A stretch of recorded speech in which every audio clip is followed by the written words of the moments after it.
We are in this series. If you haven't been here the last few weeks in the month of August, we've been in this series called But Wait, There's More. And the premise of this series is simple. There's more to this life than this life. When the end of our lives here come to an end, that's not really the end of our lives. There's more. And specifically, we've been talking about how Jesus is coming back. He's returning one day for his church. All of us will stand before him. And then ultimately, last week, we talked about some of us will spend an eternity apart from him in a place of suffering called hell. But today we're going to kind of talk about something much more encouraging. We're going to be talking about heaven. We're going to be talking about heaven. Now, I want you to just pretend for a minute, use your imagination.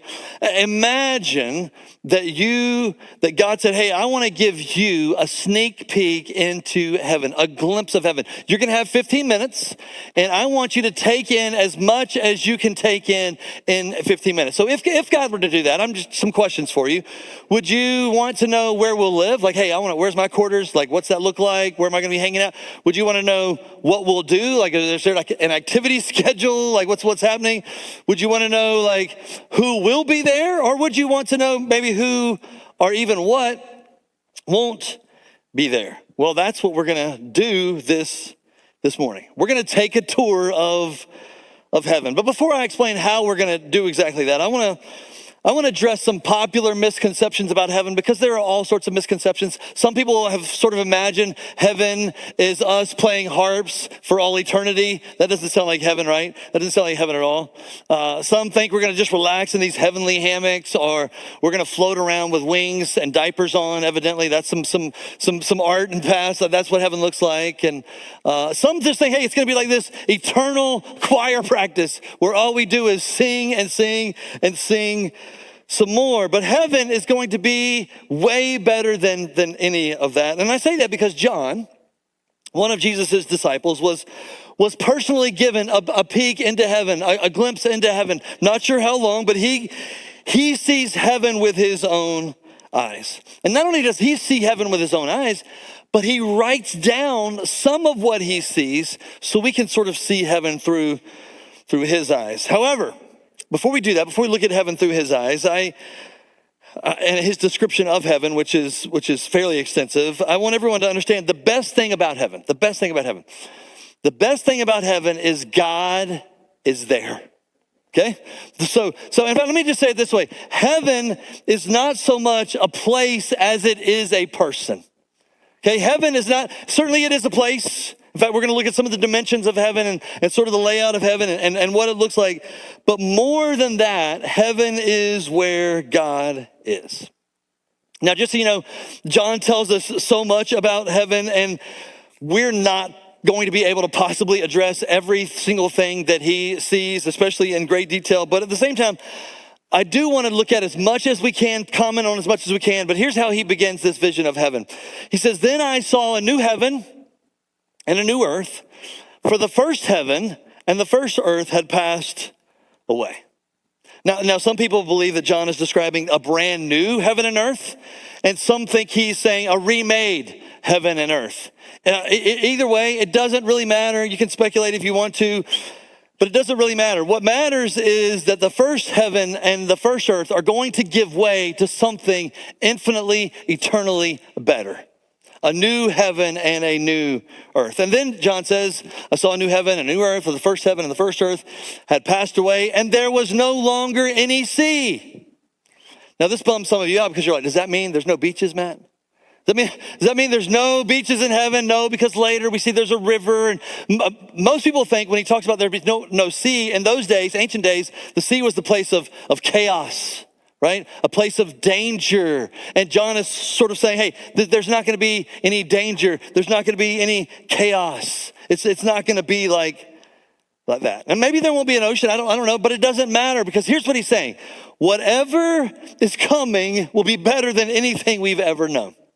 You'll see this as we walk through this vision, but whatever's coming, whatever it looks like, is better than anything else we've ever known. And then John begins to tell us about this new heaven and this new earth. Here's how he says. He says, I saw the holy city, the new Jerusalem, coming down out of heaven from God, prepared as a bride, beautifully dressed for her husband. So John sees this city descending, and he says it's a holy city, and it's a holy because of who God is, who's there, God is, but it's also holy because of what isn't there. Sin isn't there, right? Death isn't there, as we'll unpack in just a minute.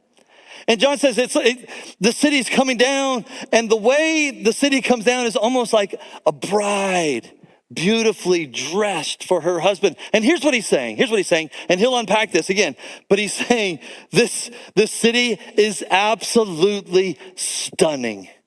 It's mind-blowing. This city, as he sees it descend, is absolutely stunning. And notice also that's a city from God, which means, and you probably already guessed this, but God designed the city. He's the architect and builder and creator of everything that is in this city, everything that makes up this city. Now, John is eventually going to give us more details of the city, the dimensions and some of the details related to it. But before he does, he tells us he also hears something. He says, and I heard a loud voice from the throne saying, look, God's dwelling place is now among the people, and he will dwell with them. They will be his people, and God himself will be with them and be their God.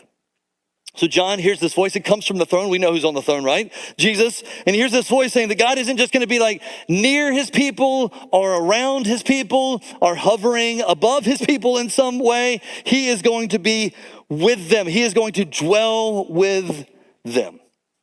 Now, obviously, there's a sense in which God is with us now. Those of us who are followers of Jesus have his spirit dwelling in us. His spirit is living in us. But that's not what John is describing here.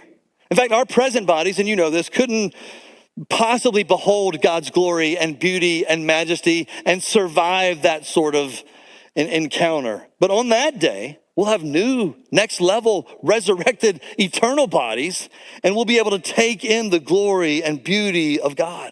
We will be in his city with him for all eternity. So while there are seriously amazing things about this city, incredible things, and we're going to look at some of those, the best thing about heaven isn't what's there, it's who's there. Heaven is where God is. And he is the one who makes heaven, right? So after explaining that God's going to be there, and he really wants to emphasize, hey, God's going to be there. We're going to dwell with him for all eternity. John also tells us some things that won't be there. He says he is going to wipe every tear from their eyes. There'll be no more death or mourning or crying or pain. Why? For the old order of things has passed away. John says first there's going to be no more death. In other words, no more funerals, no more graveside services, no more cemeteries, no more undertakers, no more getting that phone call you never want to get. John also says there'll be no more mourning or crying, and there'll be no more mourning. Let me just say, here's what he's saying. Nothing will ever break your heart again. Nothing or no one will ever break your heart again. Now that means a lot of things, and we can say the obvious things, but one thing you probably haven't thought of is that this means there'll be no Atlanta Falcons football in heaven, right? Or they'll win every single game. So one or the other, not sure which one, but then finally John says there'll be no more pain. There'll be no more pain. There'll be no more sickness, no more aching bodies, no more arthritis, no more emergency room visits, no more surgeries, no more radiation, no more chemotherapy, no more cancer. And again, the reason there won't be any of these things is because the old order, that's the old way. The old order of things has passed away.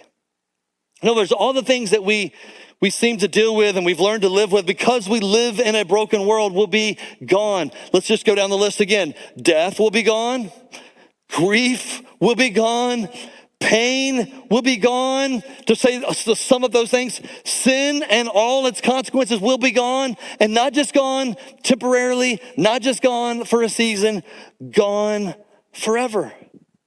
They'll be gone forever, which means This is such good news. If you belong to Jesus, because I know some of you walked in with heavy hearts. Some of you have been wrestling with some serious circumstances and situations. But if you belong to Jesus, whatever hurts right now has an expiration date. Isn't that good? One day God's going to wipe away all tears from our eyes. And we're never going to have to deal again with grief and sadness. We're never having to deal with death and pain. Those things will be gone. Now, I'm sure that some of you maybe need to hear that today because you're living with something and it feels like you're going to be living with this thing forever. It feels indefinite, but it's not indefinite. It has an expiration date. It will not, whatever you're facing will not last forever. And maybe it's something happening in your body, something physical. Maybe it's something happening, in your family, something relational. Maybe it's something no one even knows about. But one day, you won't have to deal with that anymore. It will, in John's words, pass away. And then for the first time in John's description of all of this, we see it specifically God saying something else. He says, he who was seated on the throne, again, God, Jesus, I am making everything new. And I love this because I want to clarify again what he's saying. He's not saying I'm making some things better. No, he's saying I am making everything new. Everything that sin has broken, everything that has been corrupted, everything that isn't the way God originally intended it to be, God is going to make it all new. And when he makes it new, it will stay new forever. When we buy new things become old, and they become old rather quickly, don't they? But heaven is going to be new, and it's going to stay eternally new. And then God says something else for me. This is kind of funny, kind of interesting. Notice what he says next. Then he said, write this down, for these words are trustworthy and true. Now, if you're like, Matt, why is that funny? Well, I don't know this for sure, and maybe I'm reading too much into this, but it seems to me that John is somewhat maybe distracted by all that he sees. And you would be too, right? If you got a glimpse into heaven, if you got a look into heaven and you saw all that John saw, you would be more than a little preoccupied, more than a little distracted. And it's almost like God says, hey, John, write this down. Or in other words, John, you're supposed to be taking notes. That there's a reason, like I've given you a glimpse in heaven. I want you to write this down. I want you to record this. I want you to put this on paper. But can you blame John for being like preoccupied with what he sees? I mean, can you blame John for being distracted for losing his concentration? So he's like, John, you're supposed to be taking notes, man. Like lock in. And notice that God says his words are trustworthy and are true. In other words, this isn't wishful thinking. This isn't maybe one day, hopefully, possibly, potentially, it could be. No, that's not at all. He says, my words are trustworthy and true. He continues, he says, it is done. I am the Alpha and the Omega, the beginning and the end. To the thirsty, I will give water without cost from the spring of the water of life. Now, when God says it's done, he's saying, look, everything I promised to do is done. Everything that I said was going to happen has happened. Another way to say this is God's plan is complete. And notice that God says, I am the Alpha and the Omega. He said, that's the Greek letters, first and last letter of the Greek alphabet. I'm the beginning and the end.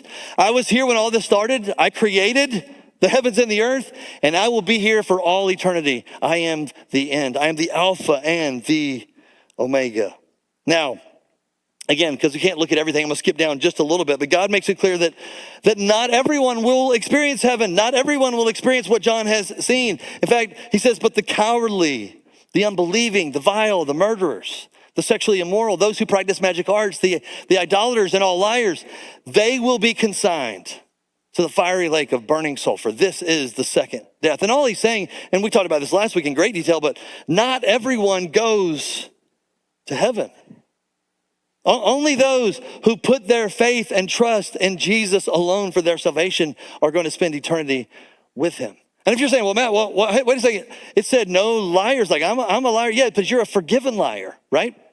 You've acknowledged you're a liar. You've confessed that you're a liar. And some of us, look, if we got up here and shared our stories, that is our story. We were those things, but Jesus changed us. He made us new. We may struggle with sin still from time to time because we live in these fleshly, earthly bodies, but that's not who we're going to be forever. God's plan, again, will be complete.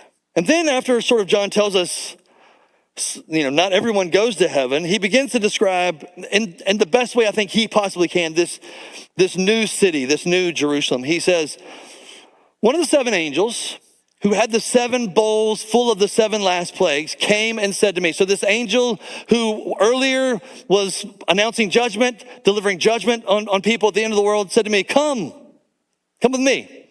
I will show you the bride, the wife of the Lamb. And he carried me away in the Spirit to a mountain great and high, and showed me the holy city, Jerusalem, coming down out of heaven from God. It's shone, again, he's using his best words he can. It's shone with the glory of God, and its brilliance was like that of a very precious jewel, like a jasper, clear as crystal. Again, one of the angels responsible for dispensing judgment earlier in the book of Revelation now serves as sort of a tour guide and says, hey, John, come with me. Like, let's go do this together. Let's go check this out. And he takes John in for a closer look. And remember, again, John is attempting to describe what he sees with human words, limited words. And so as he's describing things he's never seen before with words he has used before. And again, as he does, he says this city is majestic. It just shines with the majesty and beauty and glory of God. He continues to describe it. He says it had a great wall, a great high wall with 12 gates and with 12 angels at the gates. On the gates were written the names of the 12 tribes of Israel. There were 3 gates on the east, 3 on the north, 3 on the south, 3 on the west. The wall of the city had 12 foundations, and on them were the names of the 12 apostles and of the Lamb. John says, look, this city has a great high wall that goes all the way around the city. And there are 12 gates at strategic places, 3 on the east, 3 on the west, 3 on the north, 3 on the south. And there are these people that are guarding these gates, or at least hanging out of these gates, greeting people that come through these gates. And these gates, what do gates do? They allow access in and out of something, which means, I think, and maybe this is beyond what it's saying, but it means that we're going to be able to explore beyond, this city. We're going to be able to go in and out of these gates and explore in some way. And I don't know why these angels are stationed at these gates, because there's no enemies, right? There's no threats that are going to ever threaten anyone ever again. So maybe they're just kind of like the Disney World greeters when you come into the park and when you leave, right? And that sort of thing. Maybe just kind of, hey, welcome, good to see you again. Let's welcome back, something like that. We don't really know. But then the angel kind of giving this tour to John does something extraordinary. The angel who talked with me had a measuring rod of gold to measure the city, its gates, and its walls. So again, this angel who's been giving him this tour pulls out an ancient measuring tape, a golden measuring tape of some kind, of rod of some kind, and he calculates the dimensions of this city for John. Now, again, God is the designer, the builder, the architect. He knows the dimensions backwards and forwards. He came up with the idea for the city. So the angel isn't measuring everything out for God. God already knows. The angel is measuring it out for John, or to say it another way, he's measuring it out for all of us. He's letting us know how big this city is. And the numbers, just so you know, and they're not going to make sense immediately because they're kind of ancient words they use for the numbers here, but the numbers are staggering. Here's how they're described. The city was laid out like a square, a massive square, as you'll see, as long as it was wide. He measured the city with the rod and found it to be 12,000 stadia in length. I'll explain what that means. And as wide and high as it is long. So it's the same length, width, and height. All right, if you can just imagine that. The angel measured the wall using human measurements, and it was 144 cubits thick. Now, in modern measurements, just to give you an idea of how massive this is, the phrase 12,000 stadia is essentially 1,400 miles. So this is a city that is, if you can imagine, it's a square, 1,400 miles in length. If you're wondering how far away is 1,400 miles. If you left here and drove all the way to Denver, Colorado, almost exactly 1,400 miles. So it's that long, the city's that long, and it's as wide as well. It's a square, but it's also, if you didn't notice this, that high, which is staggering because the tallest mountain in the world is Mount Everest, right? And it rises a mere 6 miles above sea level. And John says this city is 1,400 miles high. It is a massive city. I mean, it's mind blowing. Now, if you're saying to me, and I hope you are, Matt, this is kind of unbelievable. I mean, this is kind of, how can you even think about this? Isn't that the point, right? Isn't that, if I can say it this way, isn't that what heaven should be like? Sort of mind-blowing, beyond your comprehension? I mean, shouldn't we be blown away? Shouldn't we be in absolute awe? Shouldn't it be beyond our human comprehension? And again, John's just doing his best to put it in words that we can sort of track with, understand. But he's saying heaven is this place is massive. This city is massive. John isn't finished because now he's going to describe some of the materials with which this city has been constructed. He says the wall was made of jasper and the city of pure gold, as pure as glass. The 12 gates were 12 pearls, each gate made of a single pearl. The great street of the city was of gold, as pure as transparent glass. So John says the city is, made of gold. The streets are made of gold, and the purest kind of gold, evidently like a transparent kind of gold, like glass. The massive gates leading in and out of the city are made of pearl, each one made from a single, evidently massive pearl. And I want you to think about this, because here's what John's saying. This is what I think he's saying. He's saying the things we consider priceless here are ordinary building materials there, ordinary construction materials there. The things we collect and hoard and desire and pursue are not that important there whatsoever. They're ordinary construction materials. That's how magnificent this place is. That's how incredible heaven is. And then as John continues to take in the city, he noticed that something is missing, something he evidently expected to be there. He says, I did not see, as I was looking, I did not see a temple in the city. And then he realizes, and here's why. Because the Lord God Almighty and the Lamb are its temple. So he's like, I was taking in the city, and I was just kind of noticing things. I noticed that there wasn't a temple. There wasn't a house, a place of worship. There wasn't a place for us to gather, a chapel or anything like that. Why? But here's why.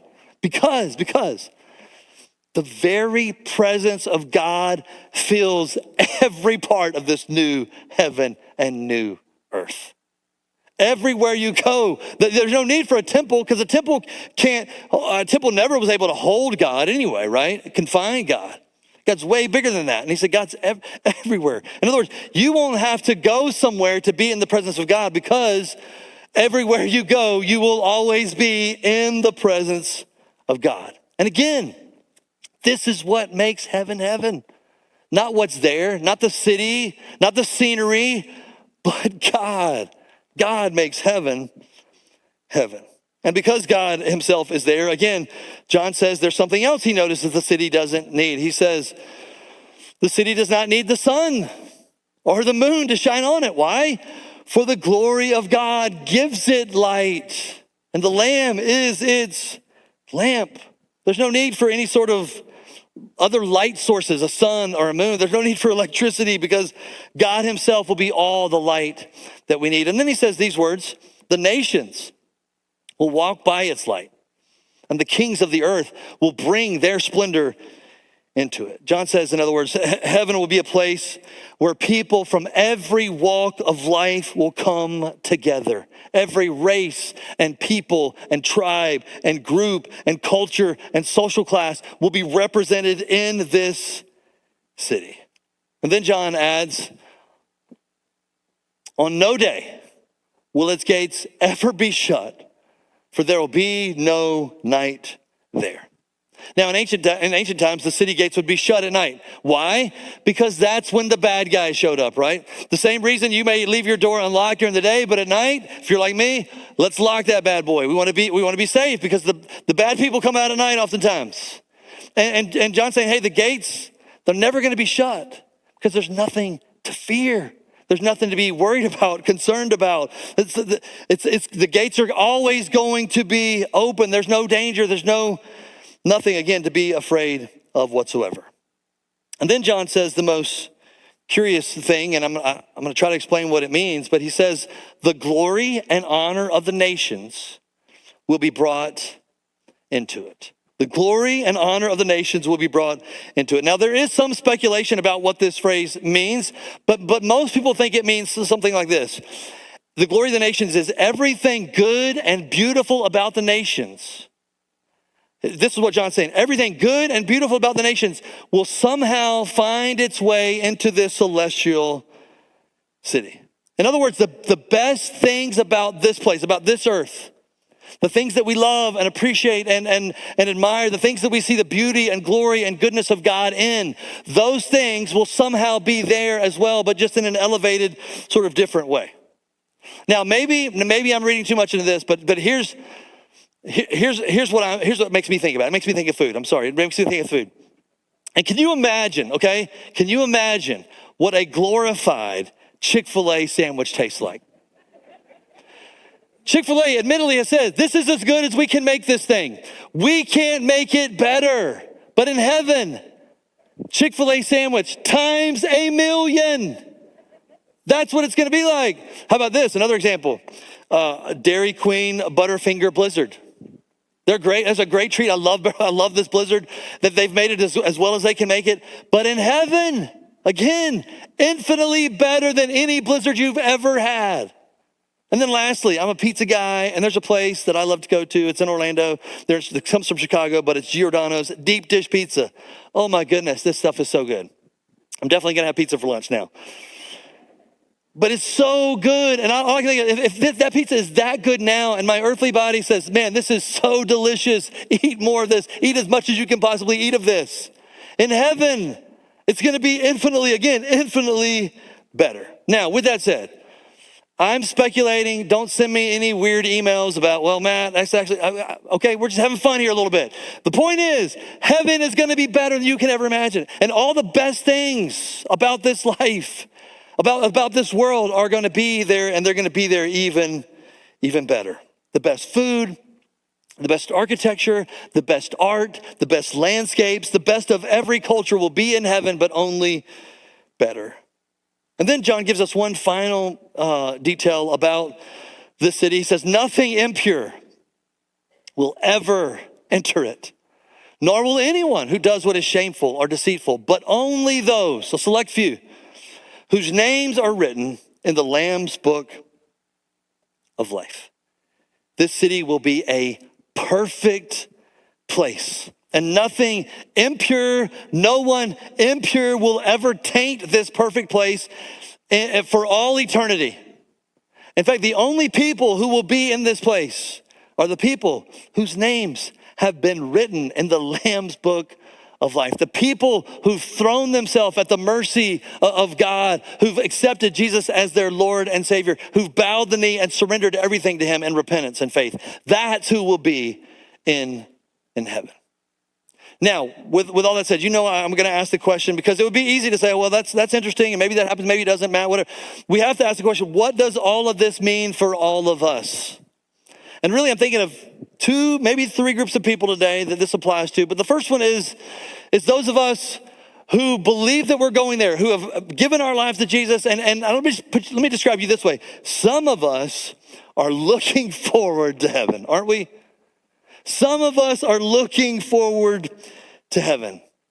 If you put your faith and you put your trust in Jesus and you belong to him, I mean, after everything John has just said, after the way he's just described it, how could you not be looking forward to this incredible place? I mean, there's a new heaven and a new earth coming.